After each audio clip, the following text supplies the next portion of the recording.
Congratulations, you've made it to the last section of Unit 2, Integers. Well, today we're going to really throw together all that you've learned about operating with integers and what you previously learned about order of operations. Some of you use GEMS, some of you might use PEMDAS. I prefer GEMS, so that's kind of how I'm addressing it here, but this is just a little bit of a review initially. So remember, G means simplify anything that is within a grouping symbol. G for grouping. The second step, exponents, we kind of need to revisit a little bit here, because when you have negative values and powers, it can be a little tricky.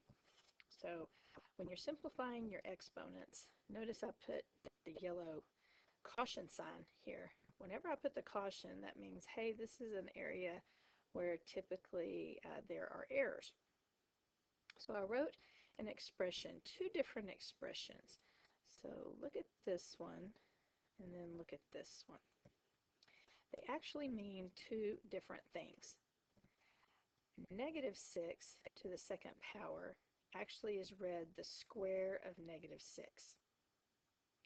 And it means negative 6 times negative 6. 36. Let's add on a little note here. The base is negative 6 because the power being outside of the parentheses means that it relates to the whole number or the whole thing in the parentheses. Negative 6 is not a whole number but an integer. Whereas on the next problem, the base is not negative 6 but 6. So you might be wondering why. Well, this one is read the opposite of the square of 6. The minus sign in front is read opposite. Only the 6 goes with the exponent. And this really bothers people because they're thinking this first term up here, this is what they want, but this is often what they write. And you have to know the difference. Your notation has to be accurate. Later, when you start using a scientific calculator in algebra, your calculator understands the difference between these two. So if you mean the first one, but you type the second one, you're going to get bad output from your calculator due to faulty input. So if you don't see the parentheses, remember the negative has nothing to do with it. So it's the opposite of 6 times 6, which is negative 36. So that's really tricky, and you'll have to watch for that when you're using exponents. So let's try a little bit of practice here. So the first one is read the opposite of 2 to the 4th. So it's the opposite of 2 to the 4th. I'm just writing it like this to make it a little more obvious. Well, 2 to the 4th is 16. If you're not sure that it's 16, you could actually multiply it out. And if you do multiply it out, it would look like this. 2 times 2 times 2 times 2. And you could do the first 2 together, the second 2, don't forget your multiplication symbol, and then show it underneath. This is actually the form you would use if you're not already familiar with 2 to the 4th power, which I'm hoping you'll start to memorize some of these exponents. All right, this one, the base is actually negative 3.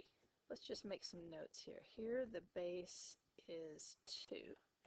Here the base is negative 3. So let's say I don't know what negative 3 to the 4th power is. I could write it out. Negative 3 times negative 3 times negative 3 times negative 3. So the first 2 here would give me positive 9. The second 2 would also give me positive 9, which is positive 81. Let's try this last one. On the last one, the base is actually just 3 because the negative out in front does not apply, doesn't have anything to do with the number being raised to the power. So this one would equal the opposite of 3 times 3, which would be the opposite of 9 or negative 9. I just wrote out the 3 times 3. You could could have gone directly to -9 on that one without any steps. Okay, so you got to be mindful of that. Let's continue to review GEMS. The M, remember, does not mean multiplication always happens first. It means multiplication or division from left to right. That's significant. Same way with subtraction. You simplify addition or subtraction within the problem from left to right. Well, there's a little bit of an option. Now that you're working with integers, and some of you will want to adopt this and others won't, but there's an option, and I put here, it's not mandatory, but you no longer really have to add and subtract from left to right. But, and there's a big but there, now that we know how to operate with integers, the only way you can ignore the left to right is doing this statement I wrote right here, which I put in all red with this big arrow. You have to associate the sign in front of the number with the number itself and treat it like that positive or negative. So I've got an example here where we can sort of talk about it, and I've tried to color code it to make it a little more obvious as to what had happened or what has happened. So first off, no matter what you're doing, you have to do what's in the parentheses. So 12 minus 8 got replaced with 4, minus this plus a negative right here needs to be replaced with a minus, and 3 to the third is 27. So the green matches up, and over here I did my multiplication, which 4 times -6 is -24. So I knew that I had to take care of all the parts that were not adding and subtracting first, and I've still got a little multiplication to do over here. So I've got -2 times 4, that's -8, brought down my -27, and brought down my -24. So one way to do it is to go in order. So this first one, I did -8 and -27. When you combine two negatives, you add and keep the sign. That's where I got -35. Brought down my -24. I've got -35 and -24. So again, add and keep, you get -59. Over here, I went out of order. So if I wanted to combine -27 and -24 first, I could. What I can't do is just think of this as 27 minus 24. But as long as I associate this symbol right here with the 27, everything's good. So again, that's two negatives that you're combining. So you add and keep. And you've got a -8 minus 51. That's both negative. Add and keep. And you still get -59. If you're the least bit unsure of yourself, you're going to want to go with this track where you just go from left to right. But this is an important note. Notice how the signs of the value, that what matters is the signs of the values when you're combining, not so much the left to right, but the signs. So I did another example here. You might just look through, see if you follow. I did what was in the parentheses first. That's -4. If it's unlike signs, subtract, use the sign of the larger number.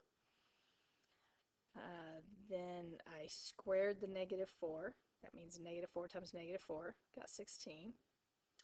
Then I had to take care of the multiplication. But then I made a note right here, because the next step is this division right there. So I put here, you should think 64 divided by -2, because it's a positive 64.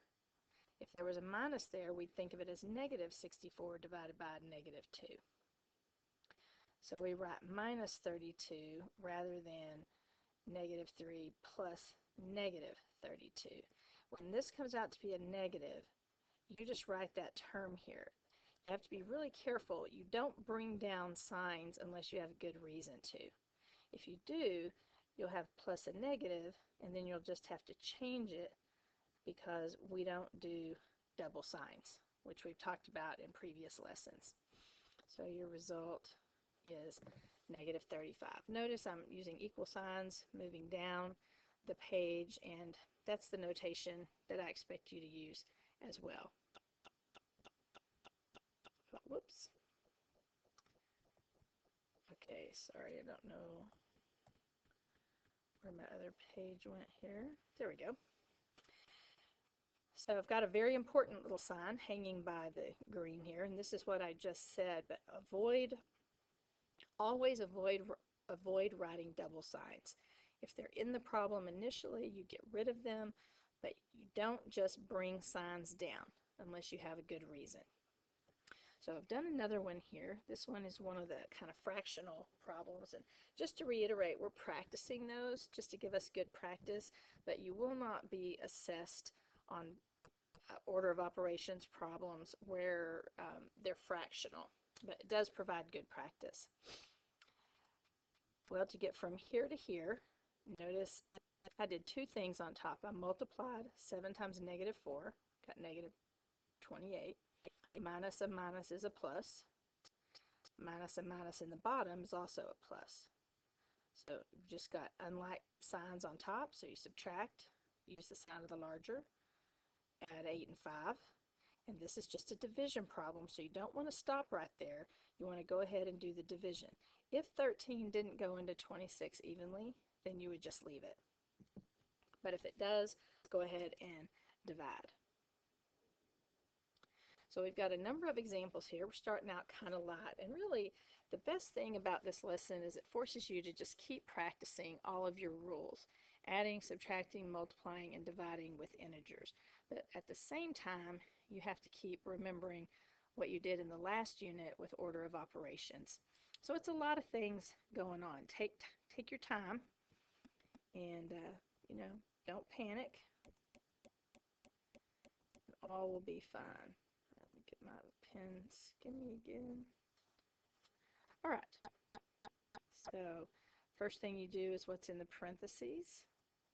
So think about it. You've got same sign, so you add and keep the negative. There's that double sign, minus a minus. That gets replaced with a plus. And now it's just add these together to get 33. Just take your time. Over here, first we've got to do what's in the parentheses. So that gives us an 11. Notice here, this would be the same thing as me writing just 11 cubed. So sometimes when there's parentheses, when they don't really serve a purpose anymore, I like to get rid of them. But you do have to be careful. If you had something being multiplied times that, you can't just drop the parentheses. So you have to be careful. If you raise 11 to the third power, that's kind of a big number. It probably involves a little scratch work. I know 11 to the second power is 121. So I'll just come over here to the side and multiply. Notice right here I am still putting the x for multiplication. This is actually the only time the x is appropriate for multiplication is when you're writing it vertically. It's actually the only symbol that is appropriate to use when you're writing a multiplication problem vertically. So this is some easy multiplication here with all these ones. So I'm just kind of going to block that off a little bit. That was just a little extra out on the side. So plus 1331, and then we've got to subtract 19 from that. It's going to be a positive result. Just a little more scratch work there. Most of your problems will not involve scratch. I think I got a little carried away here when I put an 11 to the third power in your problem. All right, well, let's try some more. If you want to try some of these on your own, you know, stop the video, work them, maybe work a couple, then check. I'd be careful about working too many. Work 2 or 3 and then check yourself. You don't want to make a lot of mistakes that you have to correct. And there's no reason why your notes should not be accurate. So you absolutely have to finish the video so that you can check yourself. But do as you wish right here. So I'm seeing a double sign, and then I've got parentheses here. So I'm going to take care of both of those at one time. And this multiplication symbol, I don't really need to put it because when you have something right next to another number in parentheses, it means to multiply. So I'm just dropping the multiplication dot. 32 minus 6 would be 26. So now it's tempting to subtract 18 minus 7, but you've actually got to do this multiplication first. So let's do that part first. So you've got 18. It's going to be minus, because you've got a negative 7 times 26. So we've got a little bit more scratch work to do here. So carry the 4. So that's 14 plus 4, that's 182. Oh, I put an equal sign.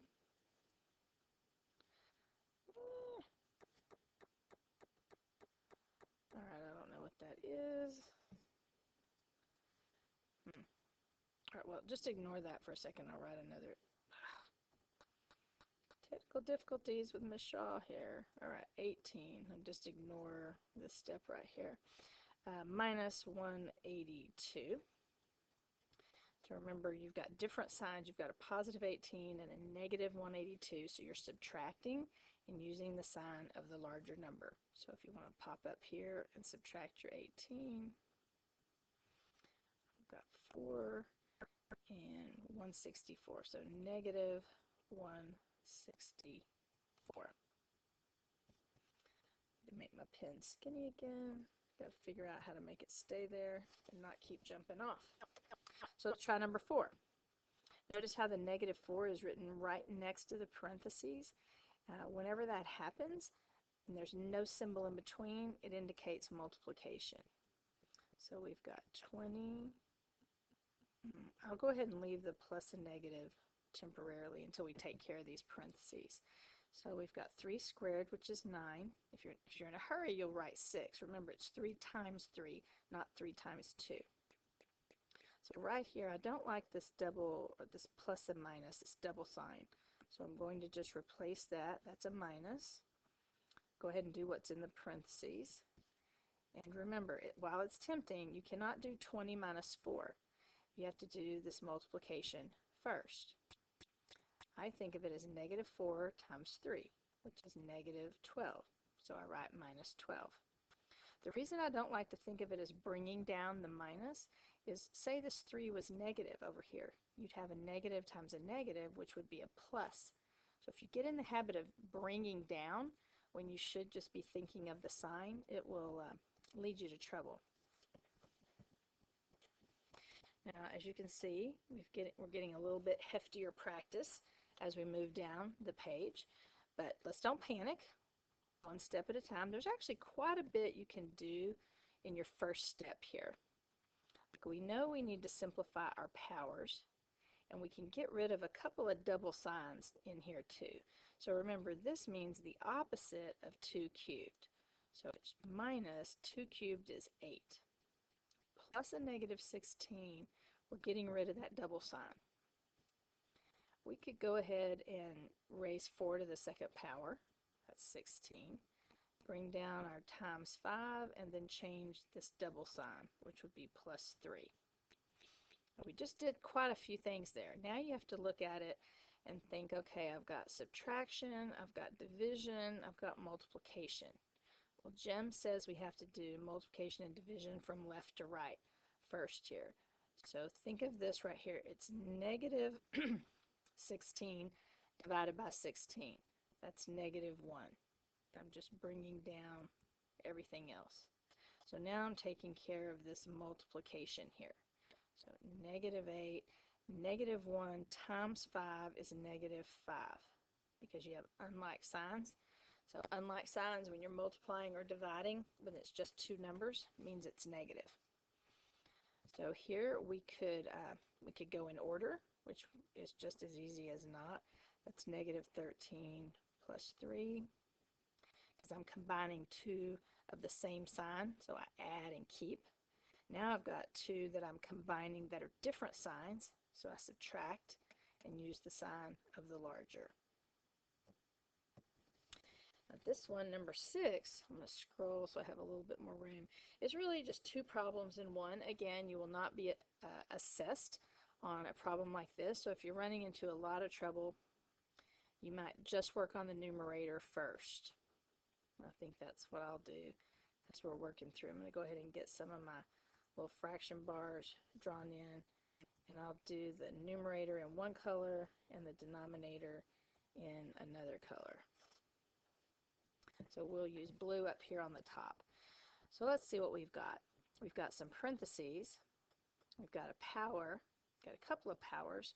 So I'm going to simplify what's in the parentheses, which would be negative 4, because you've got a positive 5 and a negative 9. You have to subtract, use the sign of the larger. In front, this is the opposite of 5 squared. Let's bring down our minus 12, and then 2 to the 4th is 16. So I'll come back to the denominator. If we keep going here, we've got a multiplication problem, and then subtraction, subtraction. So you have to do multiplication first. A negative times a negative is a positive.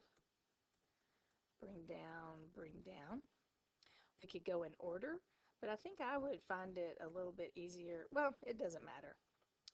If you go in order, you get 88 minus 16. That may be easier. It keeps everything positive. So there's the numerator. Now I'll switch colors.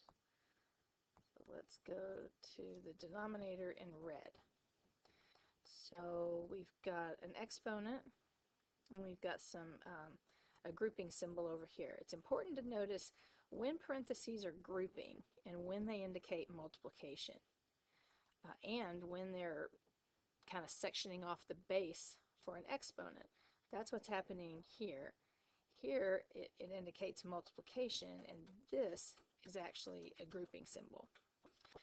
So let's go ahead and simplify negative 9 squared first. I'll bring down. I don't want to do too much at one time. And then negative 6 plus 10 is 4.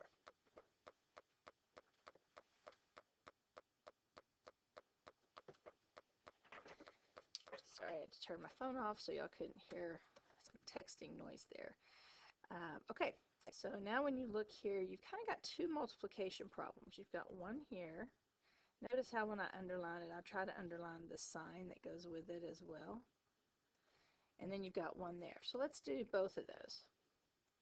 Negative 3 times negative 5 is positive 15, so we write plus 15. Negative 2 times 4 is negative 8, so we write minus 8.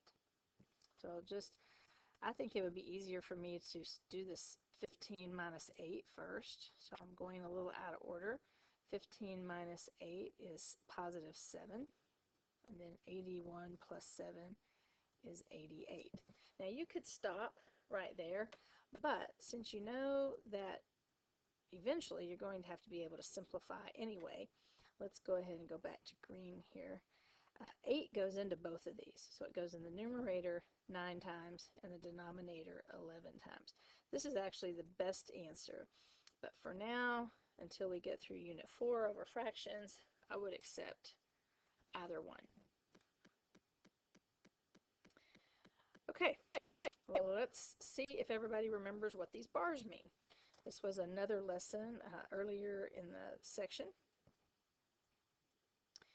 Absolute value. Remember, absolute value have a couple of meanings. They can group, like they're doing here, and then they also mean I have to take the absolute value. So initially, I'm just going to treat them as the grouping symbol that they are and work on the stuff inside. What you don't do is start taking absolute value of individual things in here. So remember, this first term means the opposite of 3 squared. So that means negative 9. Minus 2 minus 3, that's different signs. Subtract, use the sign of the larger. Now this problem you might really want to star, because it's got something in it that typically messes people up. And that is, they have a tendency, right here, you see this minus a minus and you want to make it a plus, but the exponent has to happen first. And that, in this particular case, will really mess you up if you don't take care of that. Plus, it's just basically incorrect. So don't do the minus a minus yet. Take care of the exponent first. So you'd have negative 9 minus negative 1 squared is positive 1. Negative 1 times negative 1. So you can see if you had changed that to plus and then squared the 1, you would have something different in your bars.